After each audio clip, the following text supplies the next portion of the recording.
Nous sommes dans le site drangélique.free.fr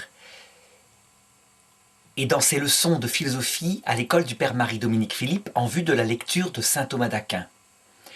Et je voudrais aborder maintenant un nouveau problème, la question de la critique philosophique.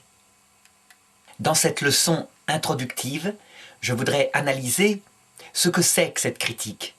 Est-ce qu'elle est une partie nouvelle, une huitième partie de la philosophie, ou est-ce qu'elle ne l'est pas? Alors, avant de se poser ce genre de questions, je voudrais évidemment expliquer ce que c'est que ce regard critique que l'on peut avoir, que l'on doit avoir sur sa propre connaissance. La philosophie, elle vise à connaître le réel. Elle n'a pas d'autre objet, et finalement, elle est une démarche qui ressemble tout à fait à cette obsession qu'avait Albert Einstein. Il voulait connaître la réalité. Toute sa vie était centrée sur cet unique objectif, connaître le réel. Lui s'était appliqué pendant toute sa vie à connaître le réel matériel, donc la matière, ce qu'on appelle la physique, qui est une partie de la philosophie, effectivement.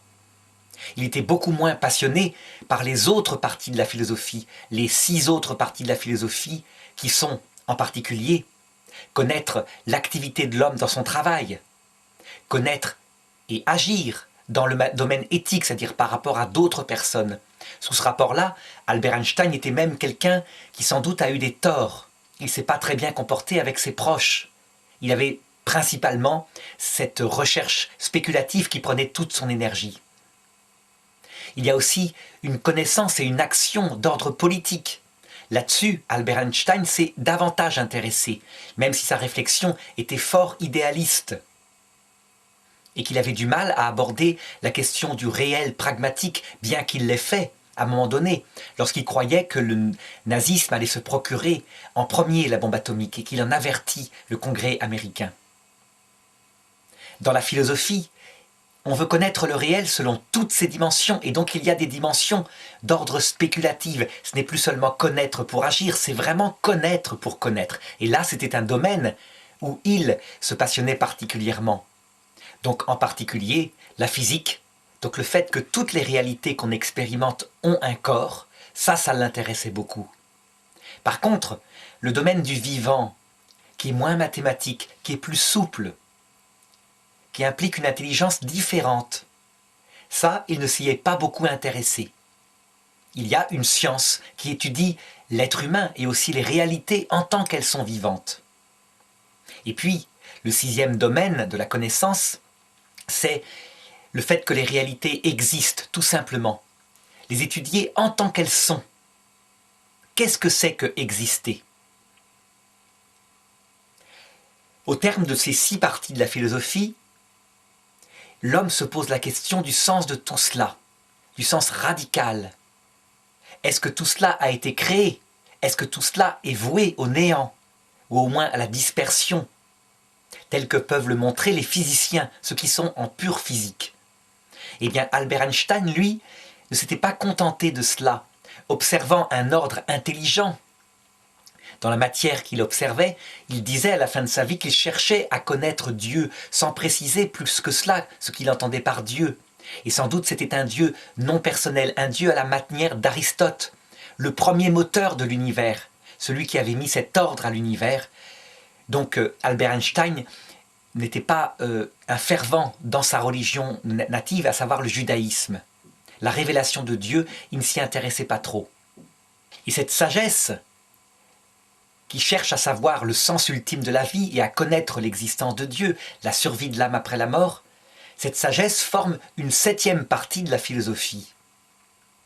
On le constate, toute cette philosophie que j'ai citée, elle est réaliste. Quand je dis qu'elle est réaliste, ça veut dire qu'elle a une démarche véritablement où elle n'est pas son propre maître. Son maître, c'est la réalité.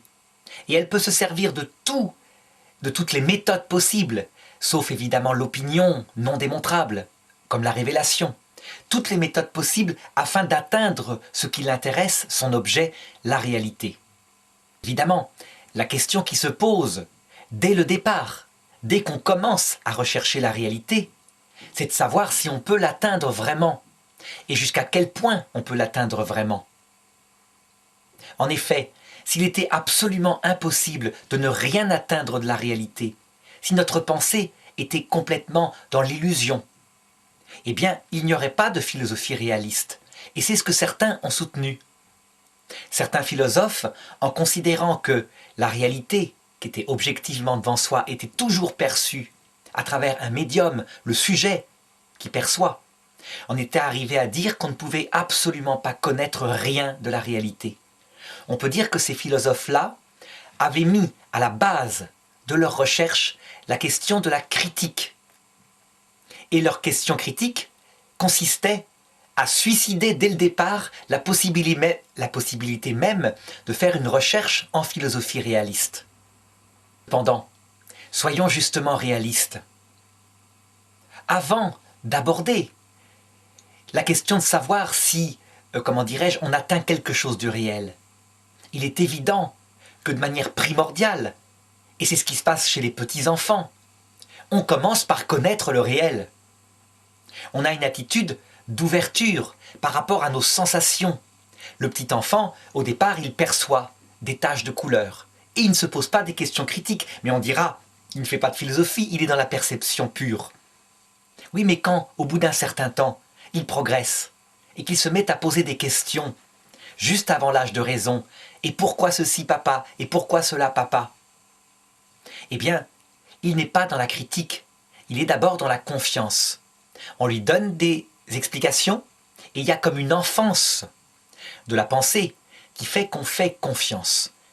Ce n'est que dans un deuxième temps, en général lorsqu'arrive l'adolescence, ou lorsque le père a fait des erreurs manifestes, en manifestant le réel, ce n'est que dans un deuxième temps, dans l'adolescence de la pensée, donc lorsqu'elle se fortifie un peu, que le jeune va se poser des questions sur la certitude de ce qu'il a constaté.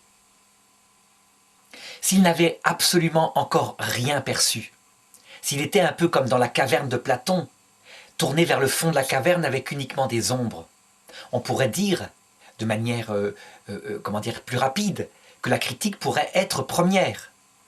Mais là, concrètement, ce qui s'est passé en premier, ça a été de percevoir des choses. Et même dans la caverne de Platon, Platon le dit, un homme qui serait face à des ombres, projetées en fait par des gens qui passent devant la caverne, et le soleil projette leur ombre devant ce monsieur qui n'a jamais vu le soleil.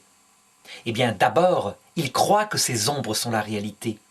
Et ce n'est que dans un second temps qu'il se pose la question de sa science. Est-ce qu'elle est réelle? Est-ce qu'elle est superficielle? Donc je dirais que même dans le mythe de Platon, la question critique est seconde. Elle apparaît parce que d'abord, on a une connaissance. Alors, évidemment, il s'avère que j'aborde comme dernière approche, au terme d'une recherche philosophique à l'école du père Marie-Dominique Philippe, j'aborde la question critique. Est-ce que j'ai raison de le faire comme cela? Non, en réalité non. Je le fais parce que c'est pratique, de mettre effectivement un tiroir, entre guillemets, où vont se ranger toutes les questions critiques. Dans la réalité, la critique n'est pas une partie à part de la philosophie, mais elle intervient partout, tout au long du développement de la philosophie, mais en second lieu. Je veux dire par là que d'abord je connais quelque chose, puis, immédiatement, à chaque étape, je dois me poser la question de la certitude de ce que j'avance. Je dois toujours confronter au réel ce que j'avance et me demander de quelle manière ma connaissance, mes sens, etc. modifient l'objectivité de la connaissance. Donc, ceci manifeste que la critique n'est pas, au sens propre, une partie de la philosophie, mais elle est, tout simplement, dans toute la philosophie, présente, comme un regard rationnel, parce que on peut douter de soi, mais on ne peut pas mettre le doute en premier. C'est ainsi que, par exemple, chez Aristote, il n'y a pas de traité de critique à part. Il y a bien un traité de logique. Logique, c'est l'instrument qui permet de penser.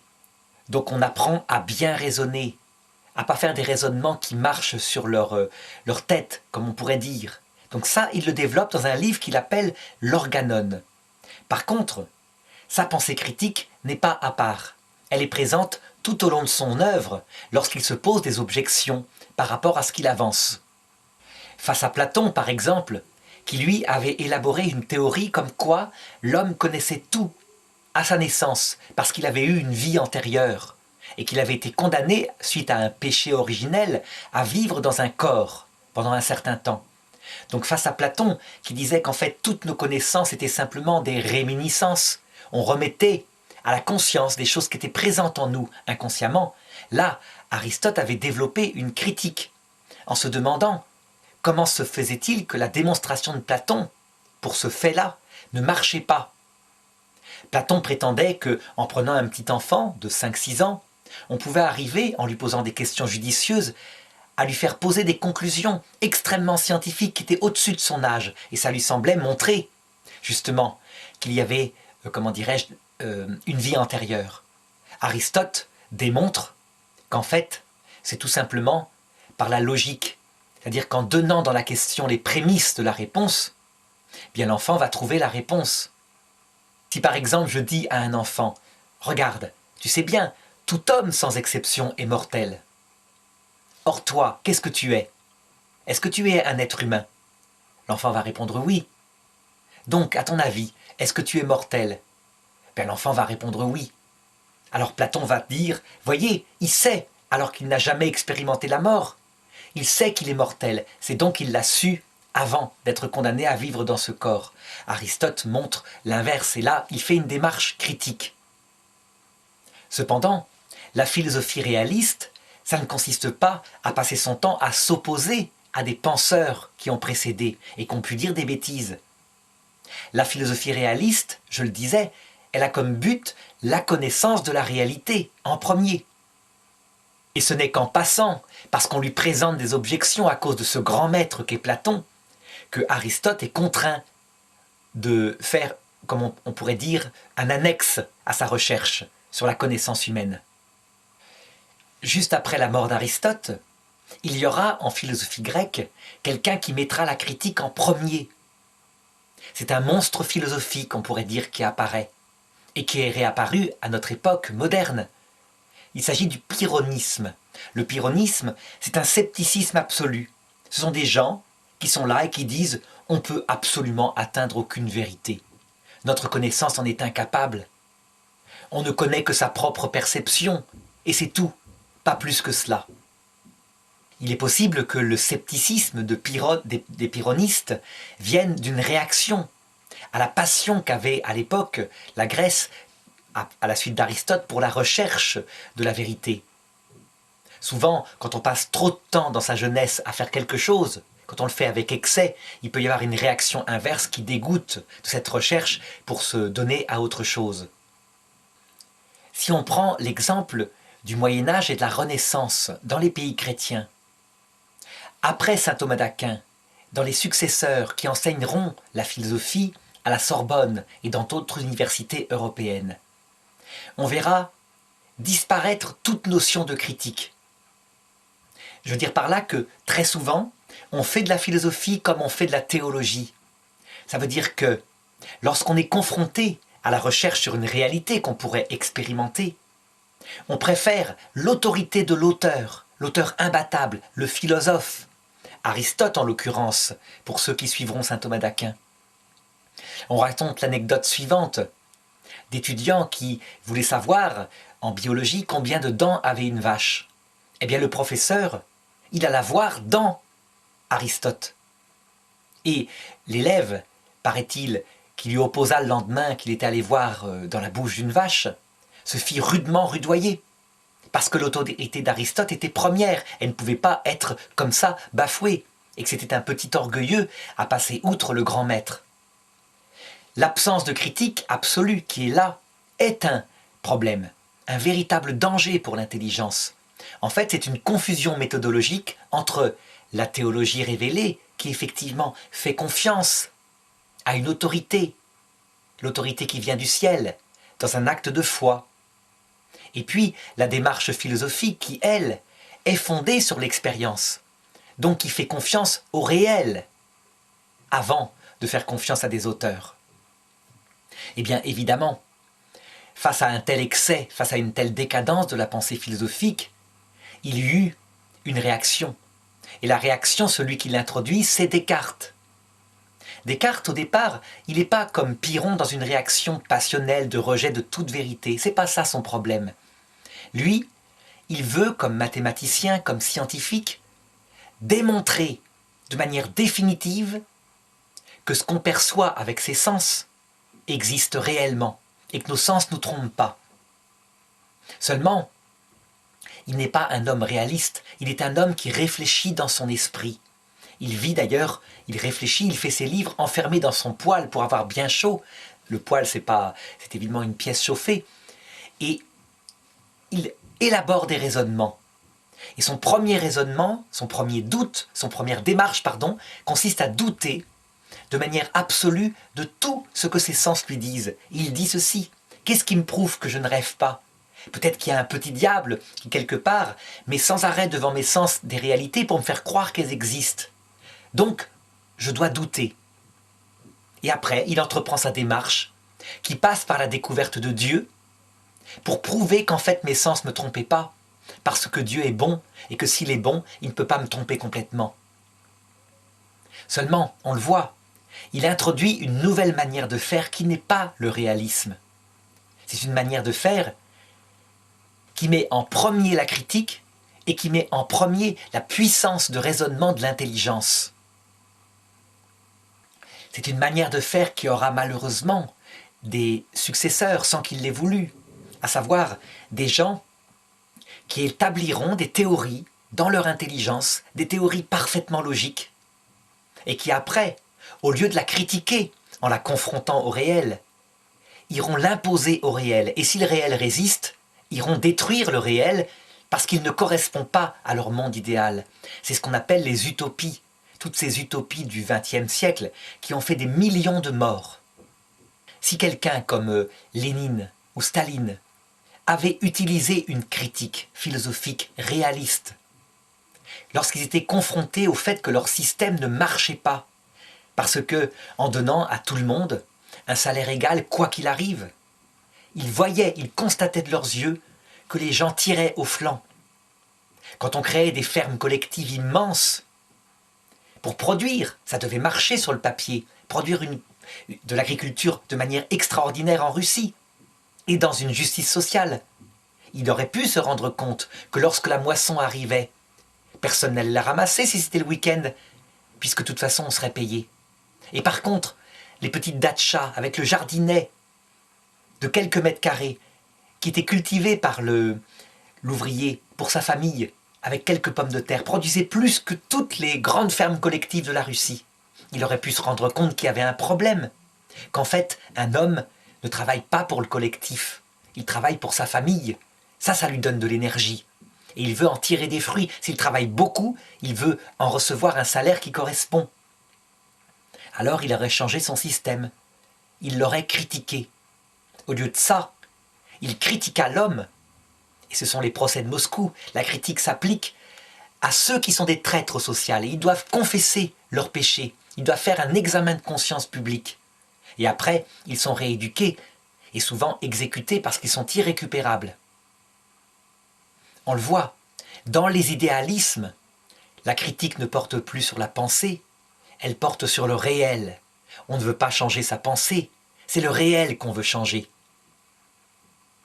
Alors donc, puisque nous sommes dans une démarche qui n'est pas celle-là, c'est une démarche de philosophie réaliste, donc une démarche d'humilité devant le réel. Comment est-ce qu'on peut établir une critique qui soit juste, qui soit saine? Je crois tout simplement qu'au point de départ, il doit y avoir une sorte de démarche enfantine, de confiance, simplement, de notre intelligence dans ses sens. Évidemment, le point de départ est donc un présupposé qui n'est pas scientifique, qui est un présupposé de confiance. Ça n'empêche pas que par la suite, on va critiquer comment dirais-je, cet aspect des sensations. Mais au point de départ, il faut bien faire confiance. Parce que le donné, on le reçoit du réel. Et donc, au point de départ, il faut faire confiance à la seule manière qu'on a de percevoir le réel, à savoir nos sens. De toute façon, la démarche de philosophie réaliste, puisqu'elle se dit mesurée par le réel, et qu'elle est prête à changer toutes ses théories dès que le réel le lui oblige, eh bien, elle a une démarche d'humilité. Il y a, dans la démarche philosophique, disait un ancien philosophe, un peu l'image du hibou. Le hibou qu'on trouve sur les pièces de 1 euro en grec, en Grèce, parce qu'il est le symbole de la philosophie. C'est un symbole très beau et je voudrais manifester ce qu'il signifie. Le hibou, d'abord, c'est un animal qui ne voit pas de jour, parce que la lumière est trop forte.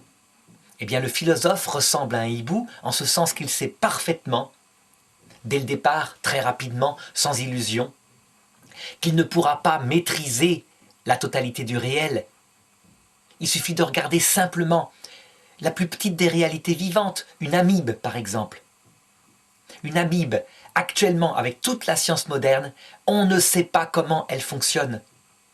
On a décrypté de l'ADN de certaines amibes. On l'a mis sur un X, on a des séries de A, G, T, C, etc. qui prennent des pages et des pages, des DVD et des DVD de textes. Et on effleure à peine le fonctionnement. Comment expliquer par exemple que lorsqu'elles se divisent, l'ADN part d'un côté et de l'autre? Qu'est-ce que c'est que ces petits bras qui divisent cet ADN pour qu'il ne se mélange pas, alors que ce sont des filaments qui font, s'ils étaient à taille, à la largeur de mon doigt, ils feraient le tour de la Terre plusieurs fois. Ils ne se mélangent pas. On ne sait pas expliquer cela. C'est un fait. Comment expliquer que ça se recombine, ça se range précisément sous forme d'une double hélice sans qu'il y ait de nœuds? On ne sait pas expliquer ça. Donc le réel nous dépasse complètement et nous dépassera toujours. Si une simple petite cellule comme ça nous dépasse, à quel point un être humain, des centaines de milliards de cellules et en plus une vie sensible et une pensée spirituelle, à quel point cet être humain nous dépasse infiniment. Donc, prendre le hibou comme symbole parce que la lumière l'éblouit, c'est, je pense, judicieux. Et ça manifeste l'humilité critique de notre intelligence qui est sans illusion sur sa capacité d'approcher le réel. Cependant, ce hibou, il a 2 yeux. Le premier œil qu'il ouvre, c'est l'œil de la recherche de la vérité. Il n'empêche que même si cette vérité en elle-même est inaccessible au point qu'on ne peut pas la posséder, le hibou peut de nuit l'approcher sous forme d'ombre. Donc il ouvre un premier œil. Et ce premier œil, il regarde autour de lui. Il cherche la souris qui va passer.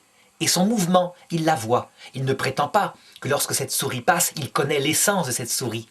Mais il en connaît au moins l'existence, puisqu'il voit son mouvement. Et donc il peut voir aussi sa taille.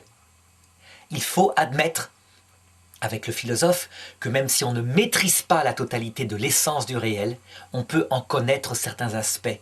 C'est le premier œil qu'ouvrira le philosophe. Cependant, il y a un deuxième œil qui s'ouvre tout de suite. Et c'est justement l'œil de la critique. À savoir que, très vite, lorsqu'on remarque cette réalité qui bouge au-delà de soi, on a dans l'esprit cette attitude d'humilité qui sait que jamais on ne pourra l'apercevoir totalement dans son essence. Et donc, qui regarde sa propre connaissance, qui analyse ses limites, qui est sans illusion sur elle.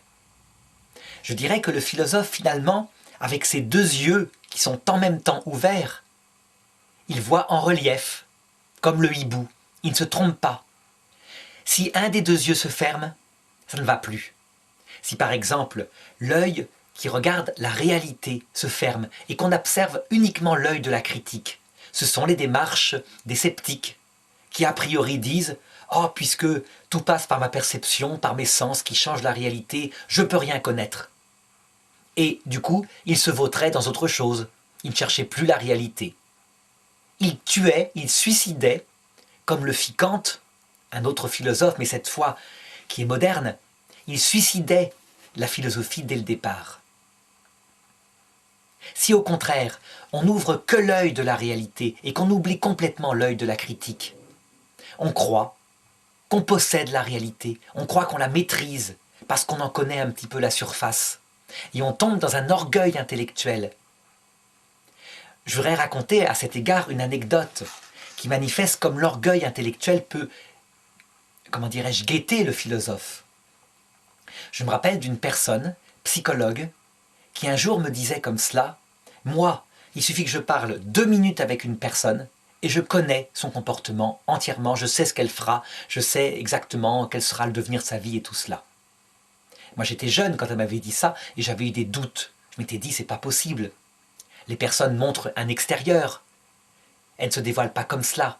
Il faut plus que 2 minutes, il faut quelquefois toute une vie pour connaître la réalité d'une personne. Mais je n'étais pas philosophe, j'étais intuitif. Et malheureusement, je vis la démarche à laquelle aboutit cet orgueil intellectuel de ce psychologue. Il recevait des personnes fragiles et un jour, utilisant un peu brutalement sa médecine, donc sa connaissance, il envoya des vérités à une personne, des vérités qui étaient peut-être fausses, en tout cas trop brutales à une personne qui alla se suicider. Et là, cet homme-là, qui n'était pas entièrement orgueilleux, eut un tel choc de ce qui s'était passé, qu'il renonça pendant un certain temps à son métier pour se remettre en cause. Et il commença à ouvrir l'autre œil de nouveau, l'œil de la critique, par rapport à son propre jugement qui était trop fier, trop orgueilleux, parce qu'il maîtrisait trop, sans doute, des raisonnements. Il était brillant, mais il allait trop vite, en croyant que son raisonnement était adéquat à la réalité. Cette analogie du hibou et de ses 2 yeux, les 2 yeux de la philosophie, montre bien aussi que l'œil critique n'est pas premier, que l'œil de la connaissance qui atteint le réel est premier, mais que l'œil critique lui donne son relief. En quelque sorte, c'est l'œil critique qui, en collaborant à la recherche de la réalité par l'œil objectif, celui qui atteint le réel, lui donne son relief et lui donne un âge adulte à la pensée. Si on n'a pas de critique sur sa connaissance, on est un petit peu naïf. La naïveté peut être nuisible à la recherche de la vérité, parce que on peut très bien prendre une donnée de nos sens et son interprétation comme étant absolument vraie, alors qu'en fait nos sens nous font apparaître une image qui n'est pas une réalité. Prenons un exemple. Si je vois la lune dans le ciel, eh bien, instinctivement, au point de départ, j'imaginerais que c'est un cercle qui est situé, mettons, à 3-4 km dans le ciel et qui est fait d'un ballon qui est collé là-haut et qui est éclairé par le soleil. Mes sens ne me donnent pas une vision fausse, falsifiée de la lune, mais c'est mon intelligence qui, en interprétant naïvement, sans avoir le sens critique que pourra lui apporter un instrument de vérification, c'est mon intelligence qui a interprété mal les choses. Lorsqu'on adjoint à cela, dans un second temps, le premier temps étant d'avoir vu la lune, évidemment, mais dans un second temps, une critique sur sa connaissance, si on se dit que peut-être que la distance peut troubler, et on peut faire des expériences, à savoir un objet dont on connaît la taille, on le met à 10 mètres, 20 mètres, 30 mètres, etc. Et on voit bien qu'il diminue de taille. On peut sans doute en déduire que la Lune pourrait être à des milliers de kilomètres, mais être très grosse. Toujours est-il que c'est bien la critique qui, là, a permis à la science de sortir de cette erreur et de croire que la Lune pouvait être un corps très proche, fixé sur un ciel fixe, comme le pensait Ptolémée. Et Aristote avait repris cette théorie. Alors, pour conclure, quel est l'objet de la critique? L'objet de la critique, c'est donc, ce n'est pas directement la connaissance du réel, mais c'est la vérification de la validité de cette connaissance. Et la critique est au service de l'objet principal de la philosophie qui est la connaissance du réel. Et c'est pourquoi elle n'est pas une partie de la philosophie en elle-même, mais elle est comme un éclairage de la raison sur toutes les parties de la philosophie. Sa méthode consiste à aller revoir la manière dont j'ai connu cette réalité, à la passer au crible, en analysant les forces et les faiblesses de cette méthode.